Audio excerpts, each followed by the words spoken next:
भाइ दिदीबहिनीहरू सुन्नुहोस्, महावीर पुनको अनुरोध सुन्नुहोस्।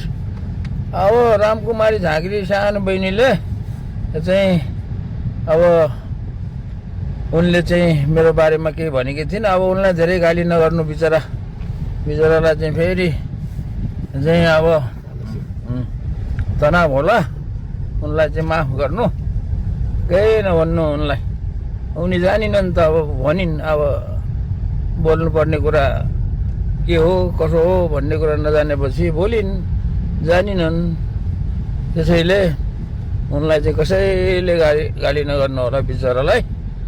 अब उनले भनेको कुरा पनि ठिकै हो क्या, म बेकुफै हो क्या।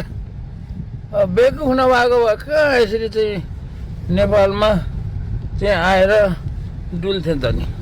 अब अहिलेसम्म जागिर गरेको छैन। यत्रो अमेरिका पढेको मान्छे, जागिर नगर्ने मान्छे बेकुफ नगरेर के हुन्छ त? अनि केही व्यापार व्यवसाय गर्न जान्दैन यो बेकुफले। अनि चाहिँ अब खेती किसान गर्न केही जानेकै छैन, त्यही डुल्न मात्रै जानेको छ है। गाउँ डुल्ने, गाउँलेहरूलाई सघाउँछु भन्ने, गाउँलेहरूले जे दिन्छन् खाने, जहाँ सुताउँछन् सुत्ने। अब यस्तो मान्छे बेकुफ नभएर के हुन्छ?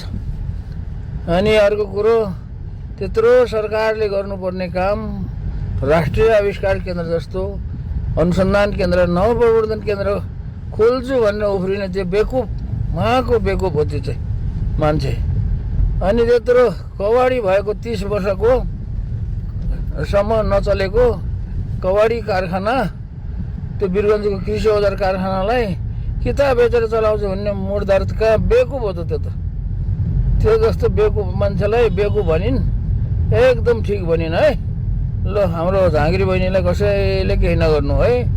अब हुँदा त अब ल, केही राजनीतिको र पनि नजान्ने मान्छे उहाँ सांसद भएर चुनाव उठेर सांसद हुन्छु भनेर उठाएको छ।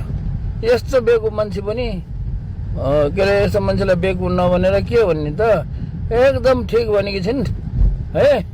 उहाँ त धेरै जान्ने सुन्ने जत्रो विद्वान बहिनी हुन् नि त। म जस्तो बेकुफ कहाँ छिन् र? ल है साथी हो, कसैले गाली नगर्नु होला। ल, धन्यवाद छ। मेरो विनम्र अनुरोध हो है त। ल साँच्चै हो, मैले